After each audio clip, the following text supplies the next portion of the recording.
The Saraswati Mandir is a collaboration of Swamini, who envisioned it, Troy, who built it, and me, Jolene, who designed the glass. The original sketch was a swan and a peacock intertwined towards the top. The second sketch was inspired by the scroll work on the bottom of the Saraswati statue that will sit in the Mandir. This was the chosen design. I drew this design on my iPad using Procreate. I did this because I wanted it to be symmetrical and precise. Most of the panels in the Mandir have the same pattern. Here you can see how all of the panels make a continuous design that comes together into a giant lotus flower at the top. While Troy was working on the framing, I was working on the center circles of each panel. There are 5 different designs: a lotus flower, a swan, a peacock feather, an Om sign, and a sitar. Once Troy had the framing complete with the exact measurements, I could start working on the full panel. I traced my master design onto a large piece of paper. This paper is what I'll be using to lay out my glass.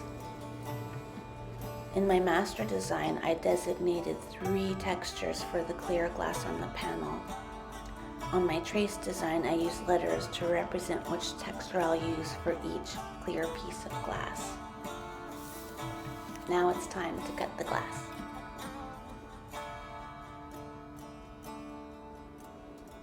The clear glass is easy to trace. Once I have my shape marked, I use a glass cutter to score my Sharpie lines. The glass cutter doesn't actually cut the glass. Instead, it creates a flaw line so that I can get the glass to break in the desired shape. This is an easy shape to cut here. Once the piece is cut, I number it and number the same shape on the paper. This makes it easier to keep track of all the pieces. The green glass is a little more complicated. It's semi-opaque, so I must use my light board to see the lines. It is also a challenging shape to cut. The concave curves have more of a tendency to split the glass. I've had too many of these pieces break on me, so I invested in a ring saw. This is very useful for those deep curves, and it saves me a lot of wasted glass. After all the pieces are cut, it's time to grind. Grinding smooths out the sharp edges, fine-tunes the shape, and it gives a better surface for the copper foil to adhere to. Troy cut a board the perfect size to fit in his framework. Here you can see how I put the brackets in to ensure that each glass panel will be the perfect size. To enforce the glass and make it more stable, I cut zinc cane to go around the edges. Unfortunately, the ends get pinched from the cutter, so I have to use a fid to reshape the cane.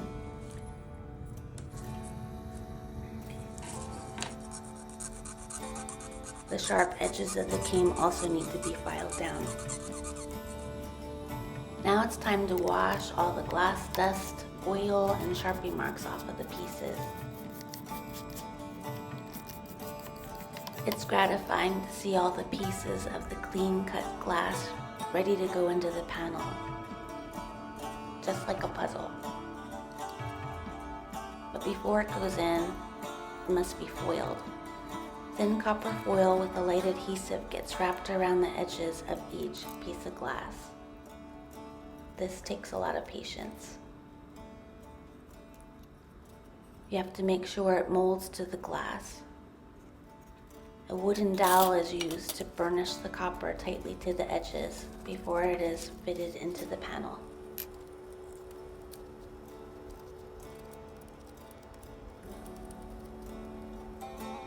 The finishing touch is the center circle made of cathedral glass, and the glass beads at each point of the diamond around the circle.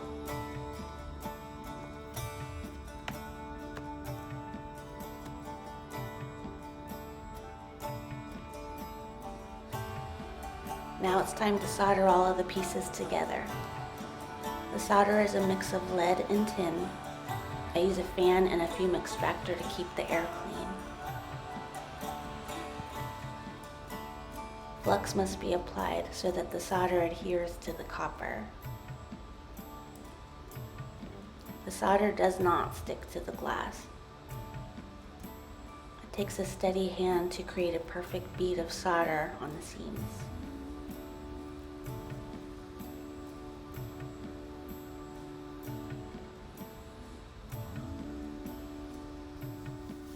The glass must be thoroughly cleaned before going to the next step. Copper patina is applied with a toothbrush to make the solder more beautiful. The glass is cleaned again and waxed before it's complete. It's amazing to see the design come to life. This video documentary makes the process look so nice and easy, but making glass isn't always pleasant. There's blood, and breaks, cracks, and frustration. Glass is a very fragile medium. It is also an expensive medium. Creating a stained glass panel takes a lot of time, so when something goes wrong, it can really bring you down. I've learned that there are a lot of life lessons that glass can teach us. Glass teaches us to be patient. It teaches us to be in the moment. It requires complete focus and lots of love. The same with life. We must work through our mishaps and setbacks. We must not rush. We must love every moment, every breath, everyone, and in the end, we will have created something beautiful.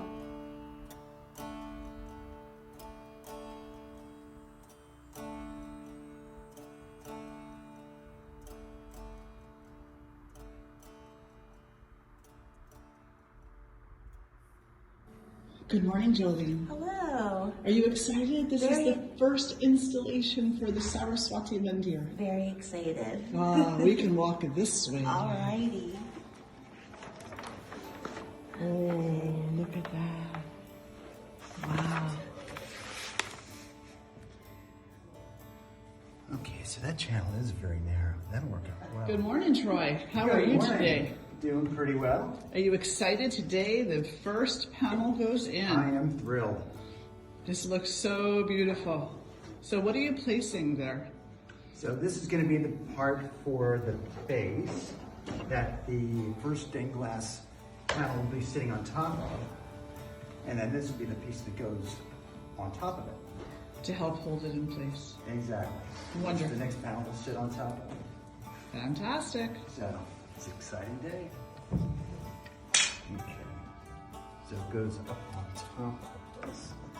Let's go in this way. And there. That's another thing. I was worried it might have to be a little tight and have to be pushed, but that set in there perfectly.